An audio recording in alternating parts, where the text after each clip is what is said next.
Salut, c'est Trado. Voilà la vidéo de mise à jour pour l'indice parisien. Les séances se suivent et se ressemblent. On enchaîne à nouveau une séance de baisse, même si celle-ci est moins marquée que celle d'hier. On perd quand même plus de 1%, ce qui nous a permis de venir tester l'objectif baissier signalé hier, à savoir les 2947, plus bas du 19 août. Le prochain objectif baissier, si celui-ci ne parvenait pas à faire rebondir les cours, serait le plus bas du 11 août, à savoir les 2900. Quant à moi, je pense effectivement qu'on devrait aller les tester naturellement. Les indicateurs techniques sont mal orientés, le MACD est toujours négatif, même s'il est sous son signal, le stochastique se rapproche à grands pas de la zone de survente et le momentum est négatif. On m'a demandé par mail privé si j'envisageais vraiment la réalisation du scénario marron. La réponse est clairement oui pour moi. Bon, naturellement, on ne va pas y aller en ligne droite, mais je pense que l'état de déliquescence du système est tel que on peut tout à fait aller chercher les 2300. Il suffit pour cela qu'on recapitalise les banques pour qu'on ait un nouveau sell-off, une nouvelle vague de baisse. Si la Société Générale ou la BNP devait annoncer ça, ce serait sans doute une nouvelle vague à prévoir de baisse.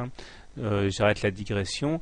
Nous avons toujours la médiane de la fourchette d'Andrews bleu qui aimante les cours. Hier et aujourd'hui, il s'en est fallu de quelques points à peine pour qu'on aille toucher cette médiane. Ça n'a pas été fait, mais tant qu'on n'aura pas cassé à la hausse la partie haute de la fourchette d'Andrews bleu, eh bien on continuera à faire des rotations normalement à l'intérieur de cette fourchette. Les indicateurs techniques, les moyennes mobiles sont également mal orientés puisque la M7 et la M20 sont décroissantes toutes les deux et puisqu'on est en dessous de la M20, tout naturellement, je considère qu'on est en tendance baissière. Même si on devait assister à un rebond technique demain, il faudra encore s'affranchir et de la M7 et de la M20 pour contrecarrer cette tendance baissière. On n'y est pas. Cependant, je rappelle qu'il est assez fréquent d'assister à un retour et une percussion sur le bas du drapeau, du fanion, une fois qu'on l'a cassé, ça s'appelle un throwback. Donc même si on devait remonter et toucher ça, cela ne suffirait pas pour autant à la fin de la consolidation. Alors, comment trader le CAC demain? Si vous êtes haussier sur le CAC, eh bien, vous avez la possibilité d'acheter les supports des 2947 puisqu'il a tenu aujourd'hui, ou alors attendre plutôt un contact avec la médiane de la fourchette d'Andrews bleu pour acheter, puisque normalement il devrait y avoir des rachats de short sur ces niveaux.